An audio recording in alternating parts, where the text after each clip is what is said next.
आपके सामने एक निहायत ही अहम मौजू पर बात करने जा रहा हूं। मेरा मौजू है मादरी जबान और तालीम, मातृभाषा यानी शिक्षण। सर सैयद अहमद खान ने क्या खूब कहा है, दर्द के पत्ते पत्ते पर लिख दिया जाए, तालीम को आम करो, तालीम को आम करो, तालीम को आम करो तो बेजाना होगा। अगर हमें इस कौल पर अमल करना है और बच्चों को तालीम देना है, तो बच्चों को तालीम देने का जो सही रास्ता है, जो सही जुबान है, तो वो इसकी मादरी जबान, वो है उसकी मदर टंग, वो है उसकी मातृभाषा। सबसे पहले तो मैं ये अर्ज करना चाहूंगा कि मातृभाषा किसे कहते हैं, मादरी जबान किसे कहते हैं, what is the meaning of mother tongue. तो मैं अर्ज करना चाहूंगा कि मादरी जबान उसे कहते हैं जब बच्चा पैदा होता है और वो अपनी माँ की गोद में होता है और सबसे पहले वो अपनी माँ की बात को सुनता है, अपने वालिद की बात को सुनता है, अपने बहन की बात को सुनता है, अपने भाई की बात को सुनता है, घर के तमाम अफराद की बातों को सुनता है और उस बातों को सुनने के बाद आहिस्ता आहिस्ता वही जबान वो बोलना शुरू करता है। उसे हम मादरी जबान कहते हैं, उसे हम मातृभाषा कहते हैं, उसे हम मदर टंग कहते हैं। मुलाचा जन्म झाल्यानंतर ते सर्वात अगोदर आपल्या आईचं ऐकतो, वडिलांचं ऐकतो, घरचे लोकांचं ऐकतो, नंतर ते बोलणं सुरू करतो। ते त्याची मातृभाषा आहे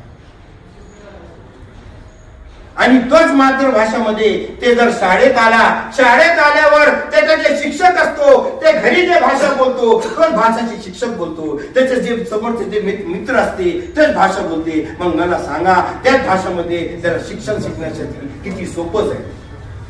मादरी जबान में कितनी आसानी से जबान को सीखेगा। मुफक्किरीन का कहना है कि बच्चों को तालीम मादरी जबान में दो, मादरी जबान में बच्चे अच्छे से समझ सकते हैं। तेलंगाना की बात करो तो वहां की मातृभाषा तेलुगु बोली जाती है। हर मज़ाहिब के लोग हैं, हर लैंग्वेज के लोग हैं, मगर मादरी जबान में उनको तालीम होना जरूरी है। चूंकि मोहल्ले हूँ, मैं एक शिक्षक हूँ, मैं एक टीचर हूँ, यहाँ पर बैठे हुए ऐसा तमाम टीचर है, इसलिए मैं आपको एक टीचर की मिसाल देकर बताता हूँ।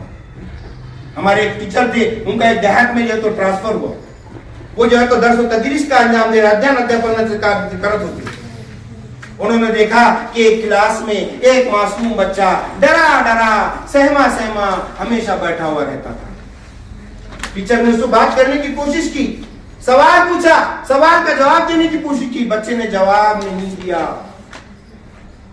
वो टीचर ने ऑब्जर्व किया कि बच्चा क्यों नहीं जवाब दे रहा, क्यों नहीं मेरी बात को सुन रहा।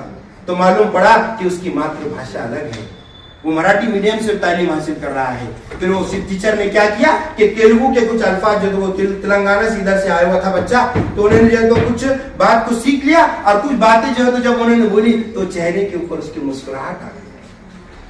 उस लैंग्वेज को सुनने के बाद चेहरा बच्चा जो है तो खुश हो गया, बच्चा खुश हो गया। फिर दूसरी बार उन्होंने और कुछ जो है तो लैंग्वेज सीखी, जैसे कि हम देख रहे थे बीच में हमारे जो है तो दूसरी लैंग्वेज भी सिखाई जा रही है। तो उन्होंने तेलुगु जबान सीखे थोड़ी बहुत और उसको बताना चाहा। अब कुछ दिनों के बाद 8-15 दिन के बाद उन्होंने सवाल पूछा तो बच्चे ने जवाब भी दिया।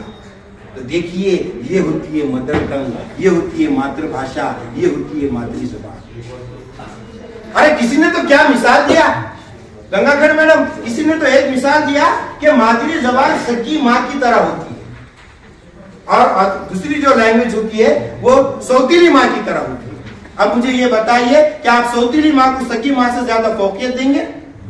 मी तुम्हाला मराठी सांगतो, मातृभाषा म्हणजे हे आपली खरी आई आणि इतर भाषा म्हणजे हे आपली सावत्र आई।